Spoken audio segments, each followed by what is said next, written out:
Alright, so first I want to start off by saying the parents were parenting this episode. I loved everybody parents. So Jeremy went and told his mom what happened with him and Sarah Ann, and I don't know if he thought that she was going to agree with him, but she basically confirmed that he's a loser, just like we all keep saying. And then you lied. Like, how do you lie to your mama and she still don't agree with you? So the lying must come from your daddy's side. Jeremy mom said, you lucky it wasn't me, because you wouldn't have just walked through that door that easy. And I said, exactly. Them locks would have been changed, or it would have been a booby trap somewhere where he would have walked into it. Chelsea met Jimmy's family, and they were nice too, but he better than me, because she wouldn't have met my mom, my dad, my energy, my house, nothing. She would have been gone a long time ago. I also forgot that Chelsea was 30 years old, because the way that her insecurities are set up is giving 15. And the way that she be crying and throwing a tantrum, a newborn that has boo-booed in their pamper.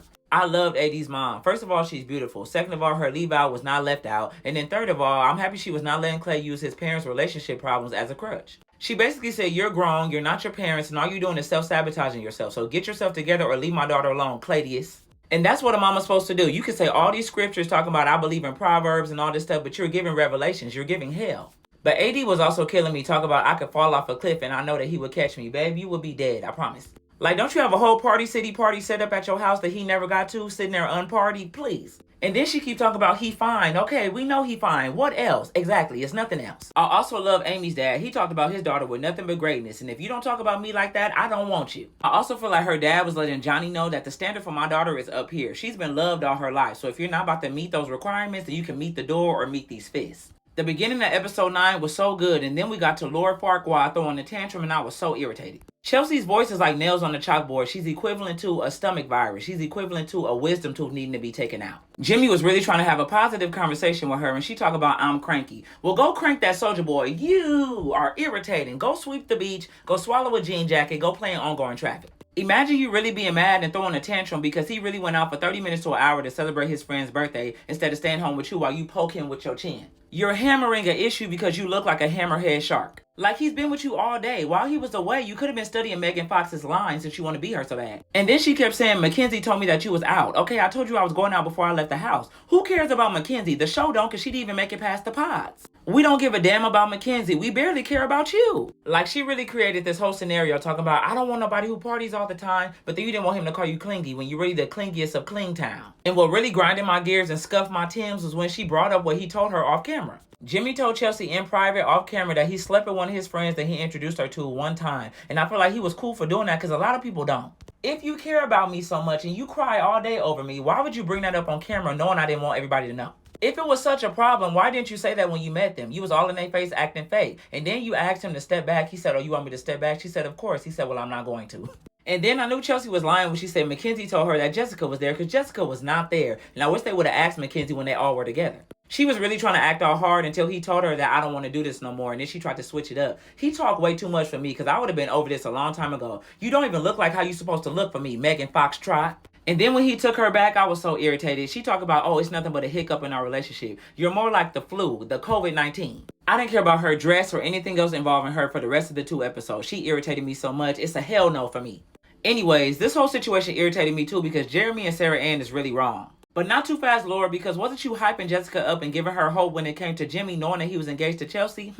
You cannot pick and choose when you want to have morals, Megan Training Bra. But y'all, I knew I was not mature enough for this show when I wanted to snatch Jimmy up through this TV. He disrespected Laura so much. First of all, why do you have an attitude when you're the one who was Millie rocking on Sarah's block at 5:30 in the morning?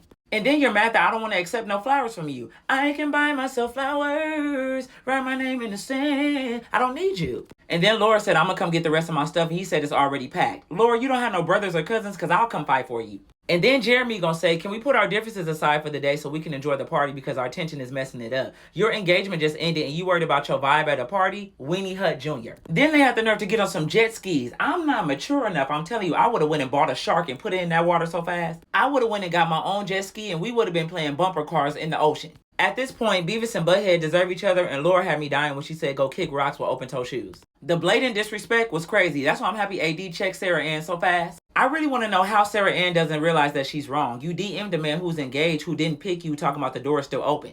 Do you think you're Bruno Mars and Anderson .Paak, Silk Sonic, leave the door open? Like, you're a loser. Like AD said, the behavior is very outlandish and you need to work at home improvement because you're a home wrecker. Alicia Keys worked there on the weekdays. AD said, if you feel interrogated, that's on you. Ate her up real fast. But also, AD, you have bigger fish to fry because Clay said he want to back up more than the iCloud on the iPhone. Like, I feel like he be trying to scare her so she can be like, okay, well, this not going to work. And he going to be like, okay. Like, she be like, I'm not scared. Baby, you should be scared. She looked so beautiful in her wedding dress. I'm happy she went with the second one because the first one was not it. She really looked like one of them Greek muses on Hercules, but that slit up the thigh is going to make one of the grandmas upset. I just don't know if Clay deserves that. Like, I don't know if he deserves her in that dress because she's really beautiful. But a part of me feels like she knows that this is for a good time and not a long time because these red flags is flagging. And I know you say you want to paint your nails red, but you looking like Doja Cat in the all red body.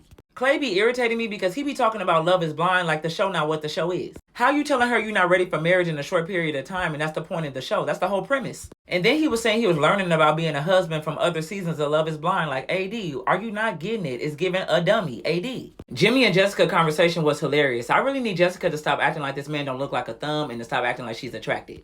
She was like, yeah, I hugged you and I got nervous. Girl, please. And then Jimmy gonna say you gonna give me a church hug. Jimmy, are you Baptist or Kojic? But he definitely is wrong for letting her write that Emancipation Proclamation of her love and then him not saying nothing. That was crazy. Jessica was really trying to check on him and Chelsea and make sure that they was good. And he talking about, you terrify me. You make me nervous. I never dated somebody like you before.